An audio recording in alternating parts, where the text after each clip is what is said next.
Several of you, and I do mean several of you, have emailed or tagged me in this story right here. And shout out to each and every one of you who informed me about this.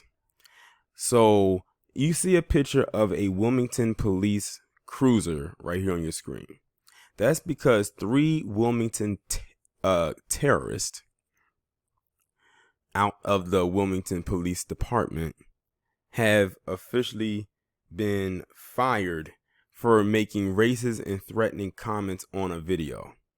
All they've been is fired, not charged or nothing. This is why I said before that every state needs to have a hate crime law in their state, implemented somewhere in their state. Because what I'm about to read to you is going to pretty much show why I say that. 3 members of the Wilmington, North Carolina Police Department have been fired after being caught on video making racist and threatening comments. One said a civil war was necessary to wipe black people off the map and that he was ready. The department took the action Tuesday against Corporal Jesse Moore and officers Kevin Piner and Brian Gilmore. Now, it's interesting. At one point, they wouldn't even give away their names. They gave away their names. And so when I found out what their names was, I went to Google to try to find out who they were, and I couldn't even find one picture of any of them. Then what was the point of you giving the name if you wasn't going to give their identity image-wise? You could have kept that to yourself. Each was accused of violating standards of conduct, criticism, and use of inappropriate jokes and slurs. See, if they had a hate crime on the books, they could have just slapped them with a hate crime law. This lets me know, well, I can't speak too sure, but this makes it sound like North Carolina doesn't have a hate crime law in their state, because these are some low-level charges, in my opinion. Or not. Hold on, scratch that. They weren't even charged. They were accused. Imagine that. Imagine you recorded that type of video saying what you said, and all you got was accusations, even though you're on video and they can hear your voice and see your face. And they said it was a lengthy video, so that means it was more than a minute, more than 2 minutes, probably more than 5 minutes long. But all they got was accused. After conferring with the city council, Wilmington City Manager Sterling Cheatham cleared Police Chief Donnie Williams to release the details. When I first learned of these conversations, I was shocked, sad, and disgusted. Williams said at a news conference on Wednesday, by the way, this guy is black. And it's like the same song and dance. Every time something happens in these departments involving one of these terrorists, they always send out the black chief or the black whoever to come and run interference. They do it every single time. And most of the time, it's usually always a black man. Black men, I think we now found out what our role is in this establishment. That is to run interference for these terrorists in these departments whenever they fuck up. I think that's what our role is, unfortunately, in this establishment. According to CBS Wilmington affiliate WWAY-TV, Williams made the announcement on his first official day as chief, calling the case the most exceptional and difficult one he's encountered in his career. Imagine that. On his very first day, this is what he has to deal with. Not something from a citizen, but something from within his own department. Police department documents show that a sergeant was conducting a video audit as a part of a monthly inspection and was reviewing footage from Piner's car that had been classified as accidental activation. After the sergeant listened to the conversation and determined comments made by Piner and Moore were extremely racist, she contacted the department administrator for the camera system. At the 46-minute mark, 46-minute mark. That's just at the 46-minute mark, which means there was more footage after 46 minutes. Piner and Gilmore began talking from their respective cars, at which time Piner criticized the department, saying its only concern was kneeling down with the black folks. About 30 minutes later, Piner received a phone call from Moore, according to an investigation, a segment in which Moore referred to a black female as a Negro. He also referred to the woman by using a racial slur. He repeated the use of the slur in describing a black magistrate, and Moore used a gay slur to describe the magistrate as well. Later, according to the investigation, Piner told Moore he feels a civil war is coming and that he is ready. Piner said he was going to buy a new assault rifle, and soon we are just going to go out and start slaughtering them, and it says expletive blacks. I'm guessing that the word that he said was effing blacks. I can't wait. God, I can't wait. You can just tell by the way he said, God, I can't wait. He probably sent a chill through his body when he said it. Moore responded that he wouldn't do that. Piner then told Moore he felt the Civil War was needed to wipe them off of the effing map. That'll put them back about 4 or 5 generations. Moore told Piner he was crazy, and the recording stopped a short time later. Now, hearing all of that, and they know that it was recorded, and they now have it as evidence. Them simply saying, "Oh, they were accused of doing this," that's not no accusation. That's proof and evidence that they had 3 racist terrorists in the department.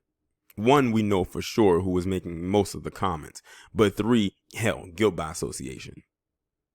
They need to be more than just fired, because they could just move them around and shuffle them to another department, which is probably why we have not seen their pictures. And by the way, like I said in the beginning, if by the time this video gets uploaded and I find a picture of them, I'll use it as the thumbnail. According to police, the terrorists admitted it was their voices on the video and didn't deny any of the content. While the terrorists denied they are racist, of course, deny everything. They blamed their comments on the stress of law enforcement. In the light of the protests over the death of George Floyd. Okay. This is a new one. But it's not really that new, but it's one that they don't often use. And that is, they were so stressed out from their jobs and, everything going on in the media that that the only way they could take out their frustration is to talk even more shit about black people, talking about wanting to exterminate us and wiping us off the face of the planet and calling us all types of slurs. That's their stress. The scary part about it is, what if it was a black person in their midst that they wanted to take their stress out on, and they could have easily assaulted or even worse, killed them because they were so stressed? Well, in that case, if you are so stressed out, I think I can find 2 options that this person could do, or anybody for that matter.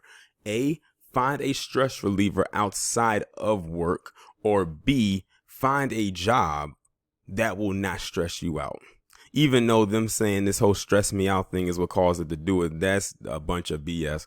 It is not that much stress in the world that'll make you say the things that you said. And the fact that they said that this was an accidental activation, meaning they probably did not know they were being recorded, most likely they weren't, lets you know that they've had these type of conversations before amongst each other. Who knows what else they have said? It's just that this time they got caught. It says, Williams called the conversations brutally offensive, WWAY reports, but added that he doesn't want people judging his department's officers based on the conduct of a few. Morale just hasn't been at its best, he said, according to the station. Some officers may feel that they're not liked right now, but I will say this: resilience. They continue to come to work, they work long hours, and they do what we ask them to do. More like they do what they want. But see, now when he says what did he say? Morale just hasn't been its best, and they continue to come to work and they work long hours. That's a cop-out. Everybody works long hours for the most part. Everybody. But see, they have to pacify and make it seem like the police has these jobs that has them pigeonholed where they are completely stressed. I remember I was telling people before, if you look up the top most dangerous jobs or stressful jobs, one of the 2, being a cop wasn't even in the top 10. I think construction workers have like the most dangerous job, or they're in the top 5. But they want to make you believe that the cops have the worst job ever. And I'm like, if you feel like that's not going to be a job beneficial to you, then you need to find other places of employment where that is good for you. He says, we have some great officers. My biggest fears with all of this is the good will always be painted with same brush that the bad will be painted with. Well, if they're complicit, then they're just as bad. In addition to being fired, cases involving the Wilmington officers will be reviewed by the district attorney's office to determine if they committed any crimes or showed bias toward criminal defendants.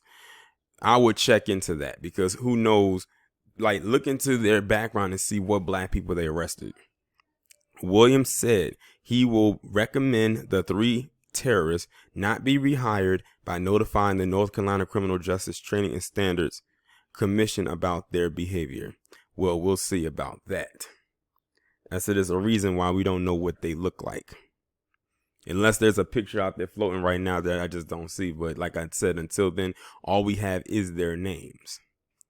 But like I said, by the time I upload this video, I'm going to look again and see if their images pop up, and then I'll put it up on the screen.